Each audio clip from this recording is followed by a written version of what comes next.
ఈ దేశానికి మత మార్పిడులు ఎంత ప్రమాదకరమో, చర్చిల వ్యవస్థ ఎంత ప్రమాదకరమో ఎంత చెప్పినా మీ బుర్రకెక్కదు. ఈరోజు పాస్టర్లే అవి నిరూపించినా సరే మీరు మాత్రం దాన్ని బుర్రకెక్కించుకోవడం లేదు. ఏలూరులోని కామవరపుకోట మండలానికి చెందినటువంటి ఒక పాస్టర్ సొంతంగా చర్చిని నిర్మించుకొని అక్కడ కొంత గొర్రెబిడ్డలు ఏర్పాటు చేసుకున్నాడు. ఆ గొర్రెబిడ్డల ద్వారా దశంభాగం వస్తుంది. అంటే మతం మారినటువంటి వారిని గొర్రెబిడ్డలు అంటున్నారు. వాళ్ళు ఏమొచ్చేసి అమాయకంగా ఉంటారు. వాళ్ళు ఏమొచ్చేసి చర్చిలో నియమించుకున్నాడు. ఇక్కడ చూడండి, ఎవరి ఆదాయం వారిదే. ఈ చర్చికి వచ్చినటువంటి గొర్రెబిడ్డలు అంటే భక్తులు అనుకోండి, ఏదనుకోండి, వాళ్ళు వేరే చర్చికి వెళ్ళినా భరించలేడు.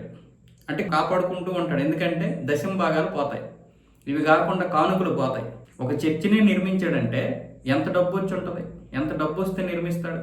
పైనుంచి ఫండ్స్ వస్తాయి, వీళ్ళు దశంభాగాలు ఇస్తారు. ఈ అమాయకులు అప్పులు చేస్తే దశంభాగాలు ఇస్తారు, అప్పులు తీర్చినా దశంభాగాలు ఇస్తారు. వీడు ఒక కుటుంబంలో ఉన్నటువంటి 14 సంవత్సరాల పాప మీద కన్నేసి అనేక రోజులుగా ఆమెని ఇచ్చేసాడంట అత్యాచారం. పాపకి నెలసరి రాలేదని డాక్టర్ దగ్గరికి వెళ్తే తర్వాత కడుపు నొప్పి అని తెలిసింది. ఆ తర్వాత పాస్టర్ అత్యాచారం చేశాడని మొత్తానికి పాప అయితే ధైర్యం చేసి చెప్పింది. అంటే అమ్మాయిని ఎన్నో రోజులుగా వీడు అత్యాచారం చేస్తా ఉన్నాడు లైంగికంగా. అయితే చెబితే చంపేస్తానని బెదిరించాడంట. అందుకు ఆ పాప చెప్పకుండా అలా ఉండిపోయింది. తర్వాత డాక్టర్ దగ్గరికి వెళ్తే పాప చాలా దారుణమైనటువంటి పరిస్థితుల్లో ఉంది. ఇప్పుడు తడికిలపూడి పోలీస్ స్టేషన్కి వెళ్ళి ఫిర్యాదు చేస్తే ఇప్పుడు వాళ్ళ అంజకూడకేమో పారిపోయాడు.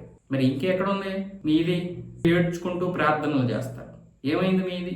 అంటే వీడు ఎవరిని మోసం చేస్తున్నాడు? దశంభాగాల పేరుతో మీ అందరినీ మోసం చేస్తున్నారు. అది కాకుండా మళ్ళీ ఇప్పుడు మన జీవితాలు నాశనం చేసేస్తున్నాడు. సపరేట్గా చర్చిలని ఇదని అదని కట్టుకొని, మరి అది పవిత్రమైన దేవాలయం కదా వాళ్ళకి. మరి అక్కడే మానభంగాలు చేస్తుంటే ఇంకా దానికి ఇదేముంటుంది? అందుకే ఈ మత మార్పిడుల విషయంలో మనం ఉద్యమం చేసి మరీ ఆపాలి. అంతేకాకుండా మనలో కూడా దళితులకి ఈ కుల వివక్ష చూపించకుండా దేవాలయాల్లో ప్రవేశం కల్పించాలి. పట్టణాల్లో నేను చెప్పలేను, కానీ విలేజ్ల్లో చాలామంది దళితులు దేవాలయాలకు రావడానికి భయపడిపోతున్నారు. అంతెందుకు బ్రాహ్మణులు కూడా పూజలు చేయడం లేదు వాళ్ళకి. అది మారాలి.